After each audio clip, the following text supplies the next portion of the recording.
안녕하십니까. 여러분들의 장점을 찾아주는 남자 사주상담가 이교입니다. 이교의 사주 드라이브 시작하도록 하겠습니다. 사주 분석을 받는 분들 중에 이 방향에 대해서 궁금해 하시는 분들이 많잖아요.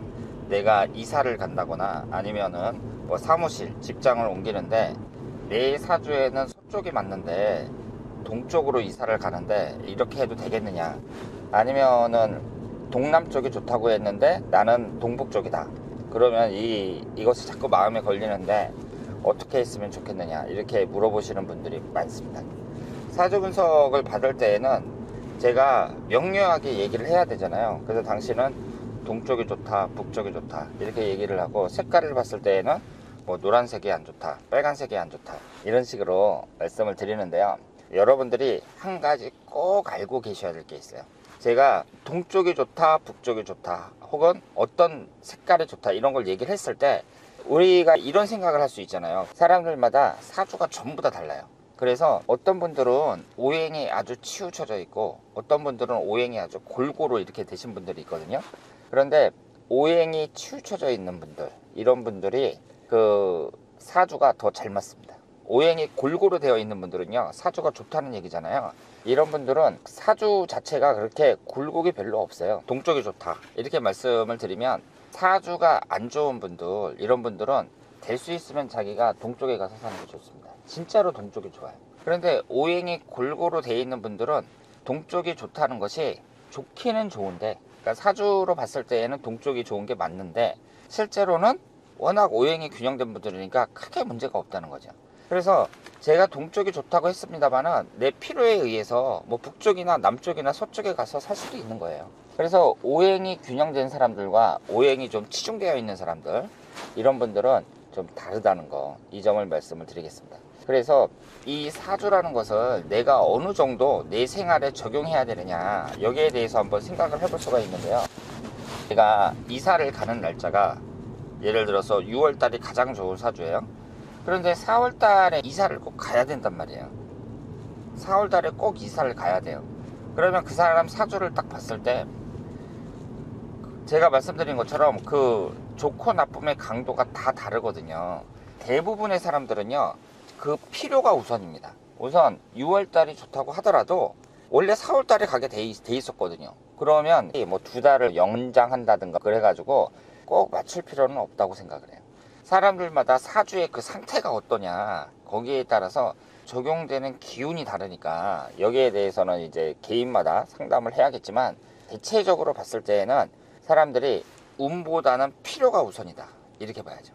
그리고 이런 소소한 것들은 운보다 필요가 우선인데, 요즘에 이제 1년 진수 많이 보잖아요. 그러면 올해 나의 1년 운이 어떠냐 관심 있게 이제 분석을 하는데, 이런 것들도 그 1년 운이 좋으냐 나쁘냐에 따라서 뭐 목돈을 투자를 한다든가 일을 벌린다든가 아니면 올해는 좀 조용히 보낸다든가 이런 경우가 많잖아요.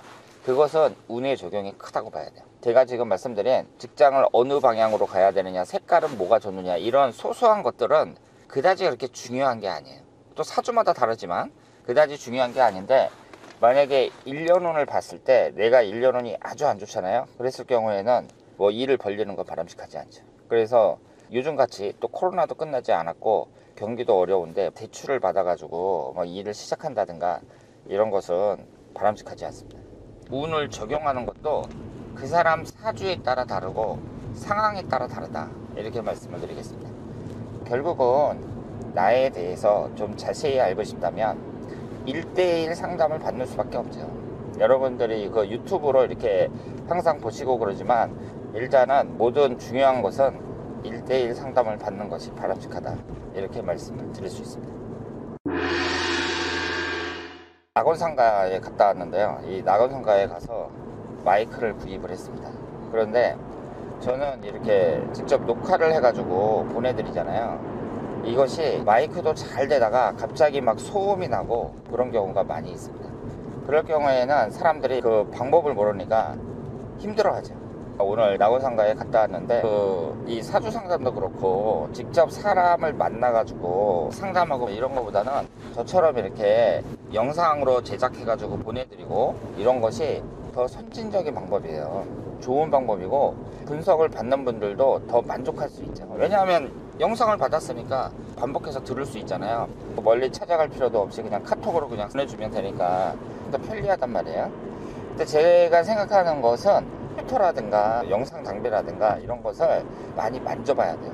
영상에 있어서 컴퓨터 때문에 시달리고 마이크 때문에 시달리고 이러니까 이것도 써보고 저것도 써보고 막 그러는데, 이런 마이크 같은 경우는 가격하고가 상관없이 뭐 마이크 비싼 거 사고 장비 비싼 거 사도 막 전기잡음 같은 게 잘 안 잡히는 경우도 많이 있거든요.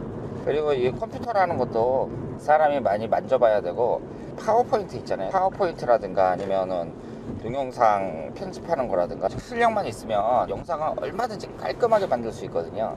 그래서 여러분들이 유튜브 영상을 보더라도 영상을 파워포인트나 뭐 포토샵 같은 걸로 깔끔하게 만들어 가지고 딱 보여드려 주시는 분들이 있거든요.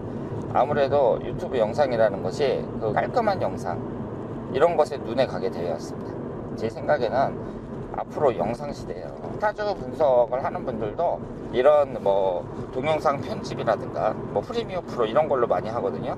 포토샵이라든가 파워포인트라든가 이런 것을 많이 공부해 주셔야 돼요. 그래서 제가 항상 느끼는 게, 젊었을 때 컴퓨터 좀 만지고 포토샵 같은 거 잘하고 막 이랬으면 얼마나 좋을까, 이런 생각을 많이 합니다. 그리고 사주에 대해서 여러 가지 운의 적용이라든가 이런 거에 대해서 말씀을 드렸고요. 그리고 일을 하다 보니까 그 사주도 사주지만 여러 가지 컴퓨터와 관련된 기술이 있으면 이런 사주 영상 같은 거 제작하는 것도 상당히 유리한 것 같다, 이렇게 말씀을 드리겠습니다. 그래서 시청하시는 분들 중에 이 집에서 컴퓨터로 파워포인트나 포토샵이라든가 이런 것도 한번 공부를 해보고 그러면은 여러분들에게 많은 도움이 되지 않을까 생각을 합니다. 자, 그럼 오늘 이제 낙원상가 갔다 오면서 여러 가지 얘기, 다음에 더 좋은 영상으로 찾아뵙도록 하겠습니다. 대단히 감사합니다.